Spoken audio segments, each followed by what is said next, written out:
Hello everyone. आज हम लोग ऑफिशियली इस किताब के सेकंड चैप्टर में पहुंच रहे हैं जिसका नाम है a crash course in lady science. इस चैप्टर की शुरुआत एक फैक्ट इस्टेब्लिशमेंट से होती है जिसमें ये लिखा गया है कि जो गर्ल है उसको जो फर्स्ट पीरियड एक्सपीरियंस होते हैं वो 9 to 15 ईयर्स ऑफ एज के बीच में होते हैं। और जैसे एक न्यू बॉर्न बेबी को टाइम लगता है अपनी बॉडी को समझने के लिए, वैसे ही it takes time to understand our menstruation cycle. अभी there is a book by the name of period repair manual written by doctor Lara Briden, जिसमें वो ये बताती हैं कि it can take up to 12 years to establish a regular healthy menstrual cycle. So हम ये समझ सकते हैं कि पहले तो to experience a change in our body, जिसके बारे में ऑलरेडी बात नहीं हो रही है, लिमिटेड इन्फॉर्मेशन है because we can not talk to our adults because उनको भी ज़्यादा चीज़ें नहीं पता हैं। हम फ्रीली उसके बारे में बाहर भी बात नहीं कर सकते हैं। Then she goes on to first subsection of this chapter by the name of womb, जिसमें वो ये बताती हैं कि वूम का जो फिनेटिकली मीनिंग जो है ना, it's a combination of women plus room is equal womb. तो अभी तो वो ये बात कहती हैं कि हमें खुद से इमेजिन करने की ज़रूरत है कि कितना अमेजिंग बॉडी पार्ट है हमारे अंदर जो कि एक अलग ह्यूमन बीइंग को ग्रो कर सकता है। We are custodians of life, all kinds of life, and this is where we hold it. तो वो इसको ये बताती हैं, बोलती हैं कि in order to feel its power let's try to understand कि ये हमारी बॉडी में कहाँ सिचुएटेड है, क्या इसका साइज़ है। तो वो बोलती हैं for a sense of its size and shape, एक मुट्ठी बनाइए अपने हाथ की और उसको अपने प्यूबिक बोन के थोड़ा सा ऊपर रखिए, बिटवीन योर हिप्स। वहाँ पर आपका यूट्रस प्रेजेंट है and it is connected to your vagina by your cervix, which act as a portal that literally anchors your womb within your body. So she explains by saying that each single month आपका जो womb है उसके अंदर it uses tissues and fresh blood cells एक thick luxurious line बनाने के लिए। it's like a nest, अगर आप थोड़ा imagine करेंगे, which is a innermost layer endometrium। तो जैसे ही आपके वूम को ये सिग्नल मिलता है कि that yes we are not going to receive a baby और we are not going to prepare a baby in this womb, तो इन इट्स ऑल विजडम ये सारे ब्लड को लेट आउट करता है आपकी बॉडी से एंड वहाँ से आपके पीरियड्स स्टार्ट होते हैं। वहीं जो आपकी मिडिल लेयर है मायोमेट्रियम, ये बताती हैं कि ये इसका काम है कॉन्ट्रैक्ट करना, सो दैट जितने भी ट्रेसेस हैं उस नेस्ट के, जो एंडोमेट्रियम वॉल है उसके निकालने के लिए वो काम करती है, कॉन्ट्रैक्शन का काम करती है। और इसको हम इमेजिन कर सकते हैं जैसे एक मसल है और उसको बहुत 8 फिगर में उसको एकदम स्क्वीज़ किया जा रहा है। कभी कभी वो स्क्वीजिंग इतनी ज़्यादा हार्ड इसीलिए भी है because it is taking an opportunity to train you for the potential labour. This is how your uterus work. Then she moves to ovaries. वो ये बोलती हैं कि सिंस हमारा है ना मेजॉरिटी जो ध्यान है मेंस्ट्रुएशन का वो ब्लीडिंग पार्ट पे रहता है कि either we are having the bleeding और we are not having the bleeding. But वो ये कहती हैं कि इस पूरे प्रोसेस का जो मेन सुपरस्टार है वो है ovulation, cycle of ovulation, and which is occurring in your ovaries. तो उसका प्लेसमेंट भी वो बताती हैं कि it's placed on either side of your womb, और इसके अंदर वो सारे एग्स प्रेजेंट हैं जो कि आप अपनी पूरी लाइफ में प्रोड्यूस करने वाले हैं, और इनको हम इन इमेच्योर एग सेल्स को हम oocytes कहते हैं। तो वो ये बोलती हैं कि जस्ट इमेजिन कि लाइक आपकी ग्रैंड मदर के अंदर आपकी जो मदर थी उसके अंदर उनमें भी वो ओवरीज थी, तो उन ओवरीज में ऑलरेडी कुछ मेच्योर सेल्स थे। इट्स लाइक अ मदर, उसके अंदर जो वूम है उसमें एक छोटी बच्ची है और उस बच्चे के अंदर 2 छोटी ओवरीज हैं और उन ओवरीज के अंदर भी एग्स हैं जो कि उसके फ्यूचर जनरेशन को बनाएंगी। तो यू कैन इमेजिन कि हमारी जो नानी रही हैं उनके अंदर she had the capacity to have all the 3 generation inside of her. So just imagine एक जान है, एक बॉडी है, उसके अंदर फीमेल बॉडी है और उसके अंदर ऑलरेडी 3 लाइव्स आर एग्जिस्टिंग. सोच के देखेंगे तो इट्स प्रिटी अमेजिंग कि नेचर कैसे वर्क करती है. Then she moves to brain, जहाँ पे जिस एरिया के साथ आपके जो ओवरीज हैं वो कम्युनिकेट करती हैं उनको हम पिट्यूटरी ग्लैंड्स कहते हैं. It's a pea sized part of your brain. इन दोनों का जो कांस्टेंट कम्युनिकेशन होता है that when ovaries give signal to your brain कि yes my eggs are matured, तब जाके ये पूरा जो साइकिल है वो शुरू होता है. तो आप ये बोल सकते हैं इन दोनों के बीच का जो कम्युनिकेशन है, कॉन्वर्सेशन है पिट्यूटरी ग्लैंड और आपकी ओवरीज का, it leads to your cycle. So हम ये बोल सकते हैं कि वी नो दैट मैन और women are not similar, but biologically एक ही डिफरेंस है हमारे अंदर कि that we can menstruate and they can not. Socially तो यस बहुत सारे डिफरेंसेस हैं. When we get into the world तो बहुत सारा सोशलाइजेशन मैस्कुलिन एनर्जी का, फेमिनिन एनर्जी का अलग तरीके से होता है, बट बायोलॉजिकली सिर्फ एक ही डिफरेंस है, वो है difference of our menstrual cycle. So then she moves to another section of this chapter which is if you are a biological male.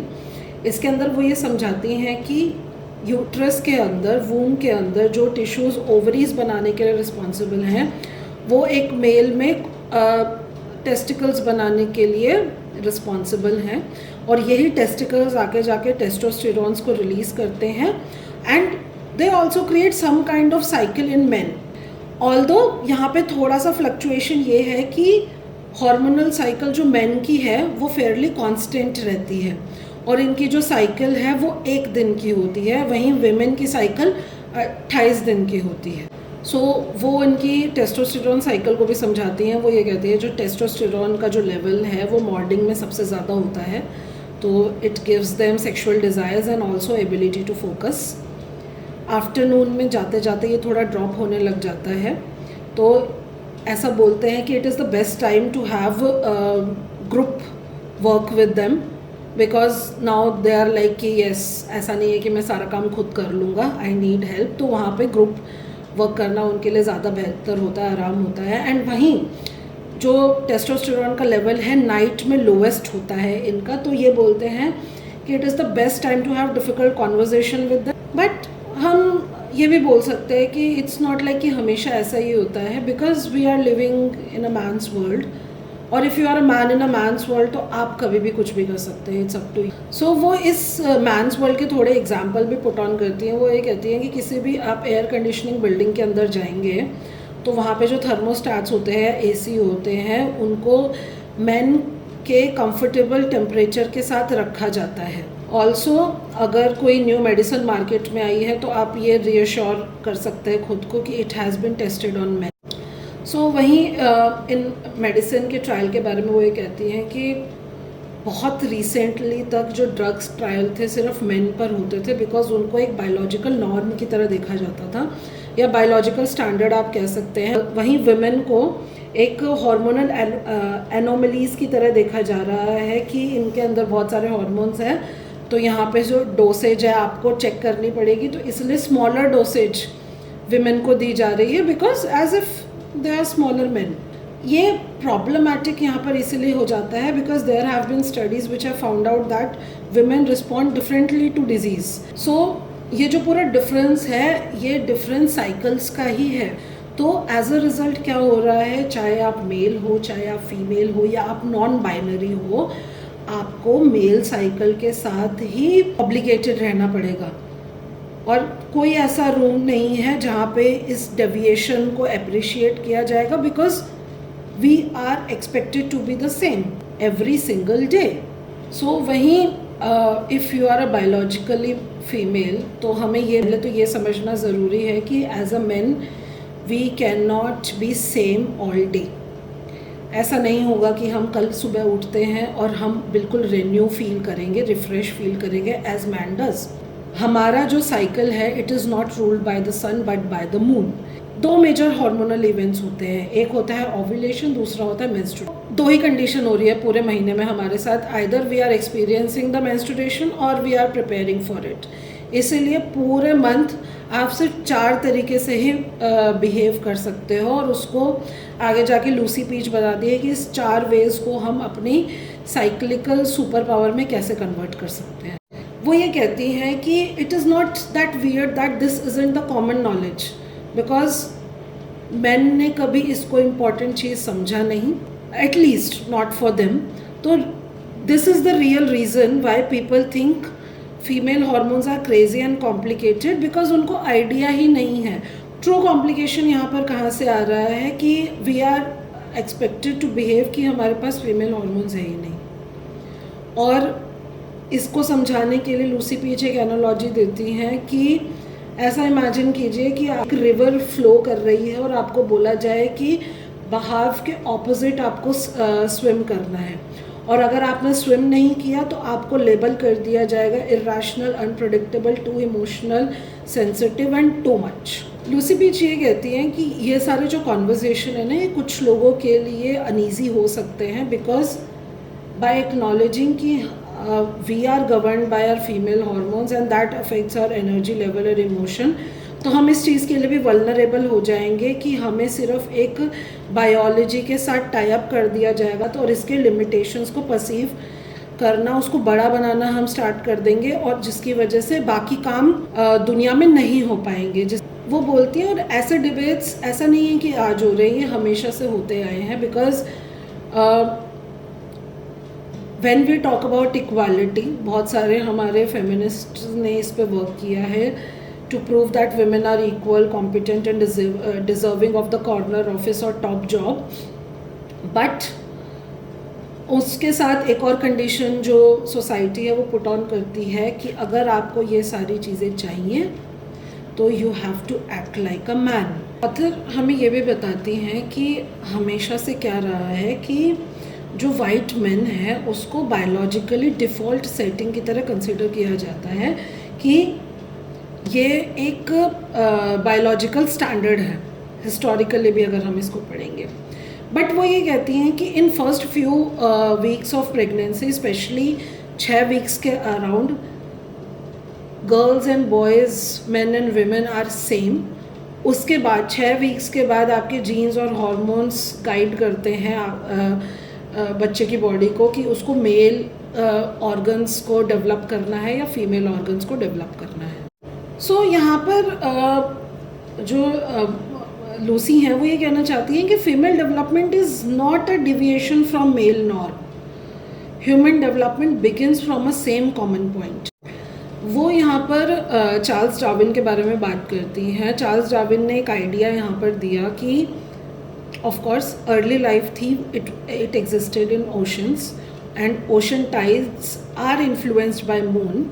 तो उन्होंने ये बोला कि because many natural rhythms follow lunar cycles, तो Darwin ये speculate करते हैं कि हो सकता है मेंस्ट्रुअल साइकिल भी मून से इन्फ्लुएंस्ड हो। ये उस टाइम पर मेंस्ट्रुअल साइकिल को समझने के प्रयास हो रहे थे हिस्टोरिकली अगर हम बताएं। सो मेंस्ट्रुअल साइकिल आपकी ऑन एवरेज 28 डेज़ की होती है, वहीं लूनर साइकिल आपकी होती है 29.5 डेज़ की। बट यहाँ पे जो मॉडर्न साइंटिस्ट हैं वो इस बात से डिसएग्री करते हैं। वो ये कहते हैं कि यस, यहाँ पे जो टाइम है वहाँ पे सिमिलैरिटी है, but there is no evidence कि मून डायरेक्टली इन्फ्लुएंस करता है human menstrual cycle. So Darwin अपनी जो थियोरी है menstrual cycle and lunar cycle का पूरा, इससे एक और कन्विक्शन यहाँ पे स्ट्रांगली लाते हैं कि जो प्रोस्टेट ग्लैंड है मेन के अंदर, it might have been a rudimentary uterus. So Lucy Peach कहती हैं कि बिलियन ऑफ ईयर्स हो गए हैं since the life has evolved, और we are still trying to learn its nature. Male और फीमेल साइकिल्स डिफरेंट है, एक दूसरे से बेटर नहीं है बट डिफरेंट है। बस बात यहाँ पर ये हो जाती है कि मेल साइकिल्स के बारे में हिस्टोरिकली इतना बात किया गया है कि विमेन साइकिल्स को रिप्रेजेंटेशन मिला ही नहीं है। सो हम डे लाइट को इतना सेलिब्रेट इसलिए कर रहे हैं because men are celebrating that, और उनका साइकिल उस तरीके से चलता है। But since we have come out of this illusion, हम अपने साइकिल को बेटर समझना स्टार्ट कर रहे हैं और आगे करेंगे इस पूरे चैप्टर के दौरान। अब हम ये समझेंगे कि how our cycle can be a motherland for our super power.